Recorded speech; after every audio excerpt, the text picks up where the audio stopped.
उस माँ बाप के बारे में सोचिए जिसकी फूल सी नाबालिग बेटी को कोई मनचला अपने प्रेम जाल में फांस कर भगा ले जाए और गर्भवती बनाकर समाज के सामने बदनाम होने के लिए छोड़ जाए।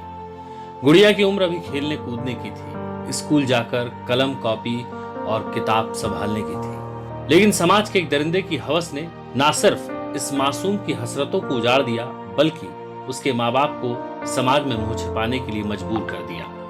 समाज को कलंकित कर देने वाली यह घटना कटिहार जिले के कोढ़ा थाना क्षेत्र के गोरगामा बस्ती में 9वीं क्लास में पढ़ने वाली नाबालिग लड़की, जिसका काल्पनिक नाम हमने गुड़िया रखा है, उसके साथ घटी है। बताया जा रहा है कि गांव के ही अय्याश बाबिल अंसारी ने 9वीं क्लास में पढ़ने वाली गुड़िया को अपने प्रेमजाल में फंसाया और फिर उसे बंगाल भगा कर ले गया। बंगाल में बाबिल अंसारी ने कई बार गुड़िया के साथ रेप और बलात्कार किया। शुरुआत में तो गुड़िया उसके बहकावे में थी, लेकिन बाद में गुड़िया को भी समझ आ गया कि बाबिल अंसारी उसके साथ गलत कर रहा है, जिसका उसने विरोध भी किया।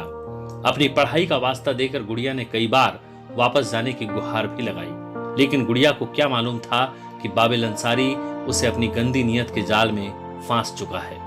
गुड़िया के फरार हो जाने की खबर जब गांव में फैली और लोग तरह तरह की बातें करने लगे तो घर वालों ने पुलिस में मामला दर्ज करा दिया। पुलिस के संज्ञान में मामले के आते ही खोजबीन शुरू हुई, जिसकी भनक बंगाल में छिपे बैठे बाबिल अंसारी को लगी और उसने अपने आप को बचाने के लिए गुड़िया को फौरन गांव भिजवा दिया। लेकिन गुड़िया अकेली नहीं लौटी। गुड़िया के घर लौटते ही घर वालों की खुशी पर अचानक तब ग्रहण लग गया जब उन्हें यह पता लगा कि उनकी बेटी 4 महीने के गर्भ से है। स्थानीय स्वास्थ्य केंद्र में जांच से इस बात की पुष्टि भी हो गई कि गुड़िया के गर्भ में एक नाजायज बच्चा सांसें ले रहा है। फिलहाल पुलिस बाबिल की खोजबीन में लगी हुई है, लेकिन अब तक बाबिल अंसारी पुलिस के चंगुल से बाहर है।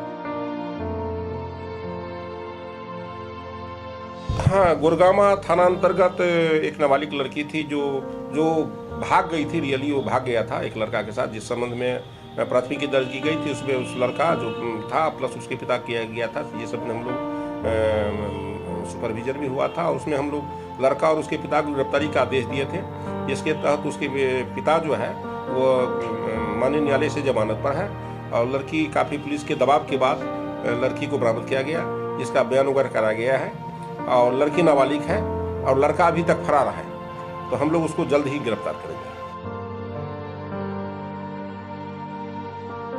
देर सवेर बाबिल तो सलाखों के पीछे पहुंच ही जाएगा, लेकिन इस मासूम गुड़िया का क्या होगा? उसकी कोख में पल रहे बच्चे का क्या होगा?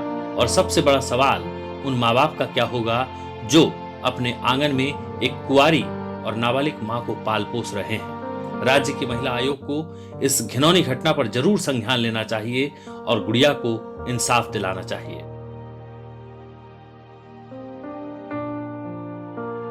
Times news desk, Katihar.